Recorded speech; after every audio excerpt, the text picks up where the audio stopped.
everyone, it's Jo Harris and today we're going to be looking at mobile learning. So what is M-learning? Well, it's actually quite difficult to define because the mobile phone and the technical advances, it just keeps changing. And because of that, a lot of people find it hard to discuss and conceptualize what is M-learning. And it is definitely a variety of e-learning because it's growing. Most people have one of those devices in their family home. And if you look at Language's blog, she says, there's a couple of great quotes here that I had to show you. She says that tomorrow's illiterate will not be the man who can't read, he will be the man who has not learned. And it is our generation of swiping, she calls it, because it's in between home and school. And if you don't like change, you're going to like irrelevant even less, because you must, as an educator, keep up to date with this, because if you're struggling, it's not information overload, it's filter failure. You need to look at your filters with which you're auditing and editing the information that is available for you as a teacher to utilize mobile learning. So what is a mobile device? Well, it's basically something that fits in the palm of your hand. It is highly portable. The gold of these devices are that it's cost-effective access and the functionality that you get within this little device which is fitting in the palm of your hand. It has geolocation, able to do internet searches, look at apps for sound, images and forums, for example, like Facebook. And it's a fantastic tool for social networking and peer review, and fantastic for learning because it has real life application. It will bridge between home and school because they have it in the palm of their hand if they're allowed to use it at school. So the key is that by using it at school, you turn it from an entertainment device to a learning device. The students have access to it. And in business, a letter is now novel from my consultancy days, and text and video is the way to reach your customer via their mobile device, because generally people don't access information at their home computer.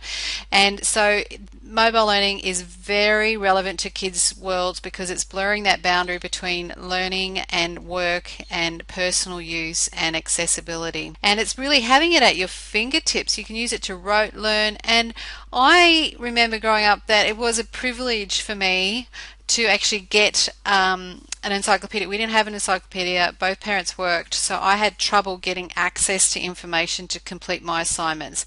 That is no longer the case with mobile learning devices.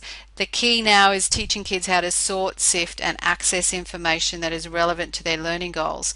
And part of that is ensuring that they do so in a safe manner using cyber safe tips and tools and tricks. The analogy that I thought of is that the goal is really engagement and learning gains. That's our goal as teachers.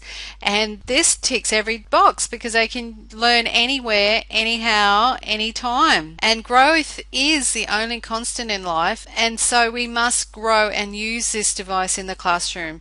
And it's all about teaching them to get information. And where do we learn? Because we have to have that teacher-learner mindset, because technology is just a tool in terms of getting the kids working together and motivating. The teacher is the most important, says Bill Gates, because our classroom is actually a community of learners. And I can't help but have a little walk down history lane. And if you remember, mother-in-law, she went to school using a chalkboard. Which, fascinating, the chalkboard is the size of an iPad tablet, she reckons. And then we moved to pencil, pen, and I remember getting the whiteout. Whew, that was a pretty big advance. Typewriters. Then we moved to computers, and now we're about the kid's finger on the iPad, because it's multimodal, multiliterate, interactive, which means they can personalize their learning, which is beautiful. And it's fun. So how will I use it in my classroom? It's all about selecting the right tool and learning to archive all these things that I can use, that the students can use through their mobile device. And I have decided to use Tumblr to do that, and QR code. And so you will find below here my link to my Tumblr account, and I'm using that to archive all the fantastic digital resources that I will use again as a teacher and educator. And it also fulfills the SAMR model of transformational learning, because if you didn't have the mobile device, you wouldn't be able to do it. So that's it. I hope you've enjoyed, and I look forward to hearing from you soon. Bye.